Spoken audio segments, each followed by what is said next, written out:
Welcome back to my channel, Kindling Wild. My name is Dee, and here's what I wanted to talk to you guys about today. I wanted to talk about getting started with homeschooling if you have really little kids or if you probably need to deschool. So I've been doing a series on the blog about how to homeschool. Of course, there's no right or wrong way to homeschool. You do you. But it's kind of like nice to hear someone else's thoughts, and I love to hear how other people do their homeschools, and I have gleaned so many good ideas from hearing other people share, so I thought that I would share some things along those lines. So deschooling is kind of the process by which you unlearn some ideas that you have in your brain about how school has to look. And so if you are beginning to homeschool and you have this idea of what kids need to do and learn in school from your own public schooling experience, or if your kids have been in a school system and they're coming out and you guys just need to sort of figure out how that dynamic works with like mom, teacher kind of thing. If there's a lot of like power struggles going on, that's another reason that I think would be a good idea to try a little deschooling. But what do you do when you're deschooling? Now, this isn't like strict deschooling, we're not doing anything at all school-like, no learning. This is more of an idea of how to gently phase into what your homeschool might look like and how to gently try and figure out what your homeschooling style might be. This is just purely a suggestion from my own experience. It's something that I did when we first started homeschooling. But then whenever you start to go down the rabbit hole of homeschool, how you actually homeschool, what does day-to-day look like, what kind of curriculum do you get, you're looking at, there's such a huge variety of styles of homeschooling and curriculum you can buy, or you can piece together your own. And for me, it was totally overwhelming. I was trying to keep my child more play-based still because I didn't feel like he was completely ready for a lot of book work. So I thought, what does he love and how can I, help him learn around that? So my oldest son has always really loved books. I love books. I'm a bookworm. I'd probably pass that down. So anyway, what I did was I just started taking a bunch of picture books and young chapter books because this kid had been listening to chapter books since age 3. But like, not even just the little ones, like Redwall. So I was like, okay, I'll take a bunch of picture books and chapter books and we'll read them and we'll talk about them and maybe we'll do some nursery rhymes and alphabets and we'll just go from there. And then I decided that what I could do to stay organized was to kind of have a bit of a theme almost month by month. So in September we could talk about like apples and September-y things, and then we could always work in we're Catholic, some important feasts and liturgical celebrations, and it would be easy to give us some structure that way without it being too like, and then on this day you have to read this chapter of this. So I also wanted to not invest a ton of money into this at that time because we had just done a big move, which was, aren't they always more expensive than you think they're going to be? We had just added another mouse to feed, and I just wanted to make sure that I wasn't spending a lot of money. Like, curriculum can quickly be extremely expensive if you just start shopping. So I thought, okay, he doesn't need that much and he's pretty young. So what I did do was I purchased Exploring Nature with Children, digital, And then I printed that myself, and I will link that below if you're curious. It's a whole year curriculum that can be used with pretty much any age of child. It's in a Charlotte Mason style, and you do have to get some supplements to go along with it, but it kind of gives you this like nice guide. I purchased that, and I put books on hold at the library, and that was basically my whole plan for my first year of homeschool. Now, if you're a natural planner, you probably think that I'm a crazy person, and I'm not a natural planner, so the go with the flow thing worked really well for me, especially at that stage, because I was just feeling out how we were going to do this. And my child was 6 years old, so it was really not that big of a deal if, you know, we didn't get to geography. Okay, so that was my whole plan. And all I did was,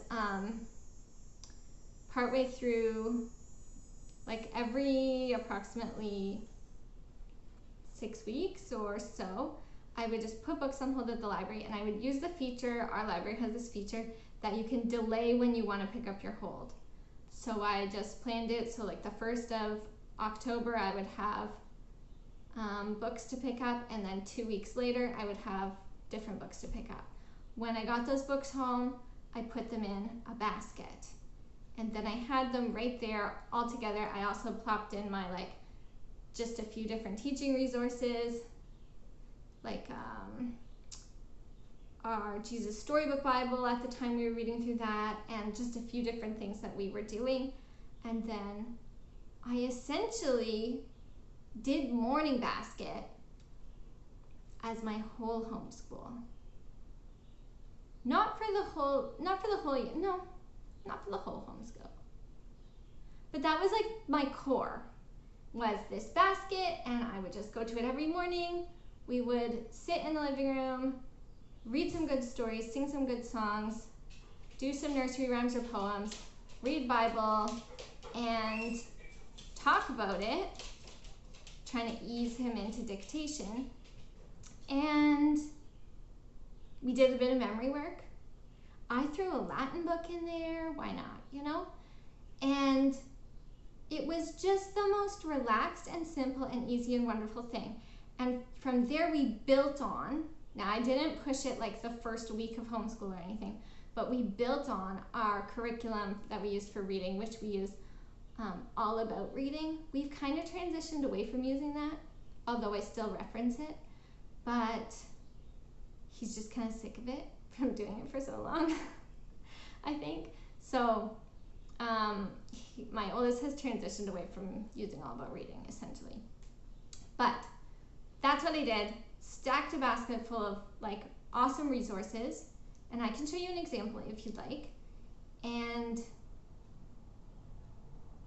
essentially did morning time. Now, I heard about morning time probably from Pam Barnahill, who, Pam, if you ever watch this, we should be friends. We'd get along great, and you would help me be more organized. Oh, there's a fly. I really live in the country. So anyway, I heard about Morning Basket, I think from Pam Barnahill. I do listen to a lot of podcasts, so it could have been from a different podcast, and then that's how I found Pam, kind of thing. I also heavily used the Read Aloud Revival book lists by Sarah Mackenzie. I still reference those whenever I get a chance and actually pay attention. I used to be a member of her membership site. She's so great. We phased in a math curriculum as well. When I say phased in, I mean like at the beginning of our homeschool. This is not our experience anymore, but at the beginning of our homeschool, my son had some level of defiance when I tried to get him to do things that he didn't consider to be super fun. We've worked a lot on like, why do we need to be obedient, and all kinds of different topics like that. And I don't get a lot of pushback, but it is a give and take. Like if he's really tired, I also don't push him. Do you know what I mean? But at the beginning of our homeschool, when he was kind of coming out of that public school system, even though he had had the whole summer, me saying, okay, now we're going to learn reading, now we're going to do math, was like not, he was just not happy about that. I don't think that we will have that experience again, because just I've changed so much over the past few years, and the family life has changed so much. So obviously now I have 4 children, and my younger ones, they want to do school. Like, I'm planning a pre-K, essentially I'm just going to put it in a basket again, like a pre-K resource basket where I have stuff already made for him, because even this year, if I didn't have enough stuff for him to do, that was enough like what his brothers were doing. He would just go and like make messes somewhere in the house because he was like mad / bored. Like he wasn't getting enough attention.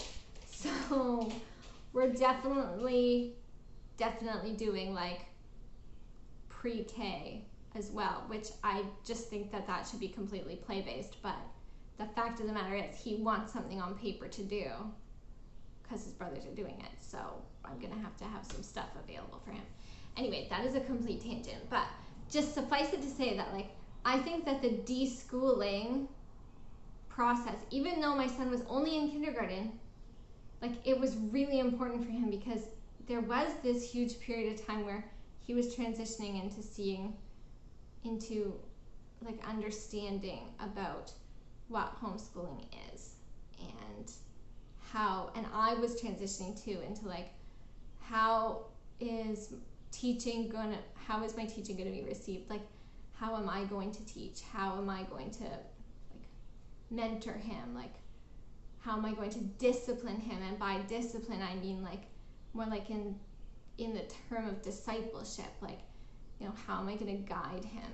And I never want my role as a mother to be, or my like bond with them to be sacrificed because of some like arguably arbitrary like learning requirement. And where I live, thankfully, there actually are no requirements.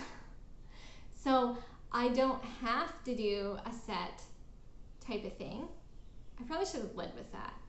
If you are trying to deschool in an area that has set requirements and you have to have a certain amount of school days, I think that would be trickier.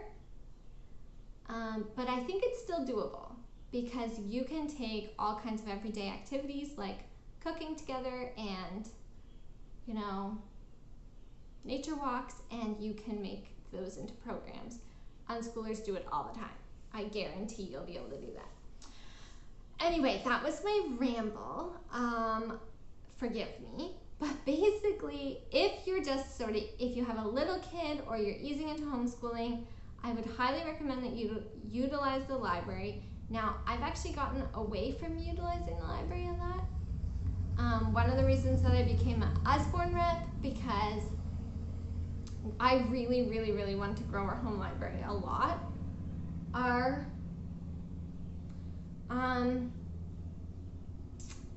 we live rurally now, and it's hard to access the library, and it's been a lockdown, and our libraries are still not in person.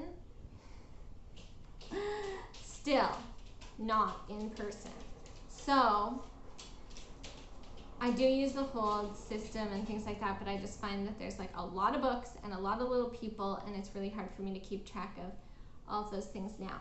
If I were an organized person who does the kind of thing where you put that on a planner, or even a notification in your phone that you need to return stuff to the library, yeah, that would probably work fine, but I'm just not. Should I show you an example? I'm going to show you an example.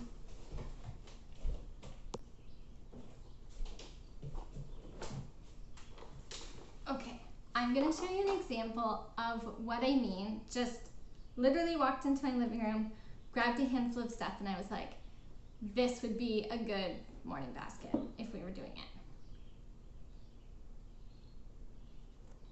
it. We're not doing it right now.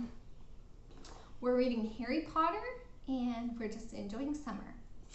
Last year we did do like year-round homeschool throughout the summer, but actually it was just because I was due at the end of August with my baby and I wanted to take more like September, like end of August and into September-ish off. So we did still take a really big break. Okay, so here is what I would do if I were just doing a morning basket with you right now.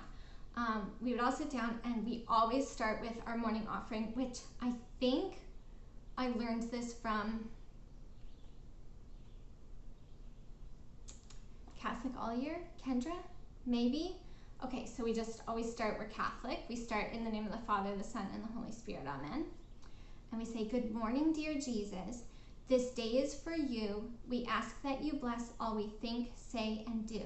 And then we do the guardian angel prayer, and then we do hugs. And we hug each other and we say good morning to everyone's guardian angel. So yeah, that's definitely from Kendra, I remember, because I saw it in one of her IGTVs. Okay, so then after that, we all get settled down and we sit down. And I usually sing a song. So I wanted to like just have some intentionality about teaching them some songs that I thought it would be good for them to know. So for example, a little Ave Maria. We do some Latin songs because I feel like it's a good way for them to get some Latin in, and it's just nice. So the Ave Maria is, it's like a round, I think it's a round. I don't know. I can sing it for you if you want. It just goes, Ave Maria, gratia plena, Dominus tecum, benedicta tu. So we'll sing that a few times, and I'll always just mention a little translation if I'm doing a song in a different language. So I'm just like, oh, and does anybody remember what benedicta tu means? Or does anybody remember, or I'll tell them if it's new, if it's not one that we've done over and over. We've been doing the Ave Maria for like years now, so they know that one really well. Then we'll grab a picture book. Now, I like to have usually a couple like really fun things, and so that I can phase it in. So like maybe one kid doesn't like singing the Latin song, but like he's there for the picture book. So I'll grab a picture book. This one I love, Each Peach Pear Plum. It's so fun. It's rhyming and it's really short, but the illustrations are fantastic. So I'll read a picture book, and then I will usually sneak a poem or something that's a little, that we're working on that's maybe a little bit less fun in after that. If we're doing a poem, or we're memorizing a prayer, or we're memorizing anything, whatever it is, I usually like to put some movement in there. So I like to get them to hop or stretch or do an action, or we'll toss a little soft ball around as we say it. And then I will phase in another picture book. So this one was just on my summer book list as well. When the Sun Rose, it's a childhood favorite, and I get it requested a lot because look at that golden lion. And then I might say, what do you think of when you see rainbows? Or what other stories do we know that have rainbows in them? Or something like that. And then I might read a Bible passage, maybe our gospel for the day. And then this is an example of like a fun Bible thing. This is just a Bible infographic book. So maybe if I was talking about rainbows, if that was kind of my theme, or we were talking about weather, I would find whatever page it has the Noah's Ark on it. I don't even know if it's in this one or the other. Like we have two of these. But anyway, do something, either read a page or something like that. Just really short, really simple. And then maybe we've done our Bible, we've done a poem. What else would we do? We might take another wiggle break, like jump, stretch, do something like that. We might let the kids say their memory verse if they have it memorized, kind of thing. Just anything like that. Okay, and then a lot of the time I like to put a little bit of nonfiction in. So maybe we would read a tiny bit about caterpillars and butterflies. And then maybe we would look in the 1000 Things and we would look at some of these kinds of caterpillars and butterflies, and then maybe we'd say, oh, let's take this outside and take a look because we have monarchs on our front garden right now. So then maybe we would transition to outdoors at that time. Other things that we do in that time, we would talk about what day it is, what month it is. Sometimes if it's a full moon or something like that, we might talk about the moon a little bit. Anything that's happening right now in nature that we love, we might count or do skip counting. We might do a couple flashcards. We might do like an alphabet game all together as a group. I have an abacus too, so that like if we are counting by tens, I can also give them a visual, because especially the little kids, like, what does counting by fives or tens mean, you know? Also, it's just pretty. So anyway, that's an example of our like a super relaxed little kids style learning together morning basket. And I hope you enjoyed it and it wasn't just me rambling on for way too long. Anyway, thank you guys so much for taking the time to watch this video. If you liked what you saw, please give it a thumbs up down below, hit subscribe, leave a comment. I'd love to get to know you. You can also come visit me over on Instagram, where I show bits of our day-to-day life. Right now we have the ongoing saga of the bears breaking into our chicken coops, so that's fun. And you can pop over to my new blog, kindlingwild.com, and see what I'm sharing there. I have no idea if what I'm sharing there is what you guys want to read about right now, so let me know if there's any topics that you want me to talk about or read about. I'm happy to do that. I'm not expert in everything, so if it's something that I could not talk about or share authentically about, I would pass. But if it's something that I know a lot about at this point in my journey, I would totally share about it. Okay, thank you. Bye.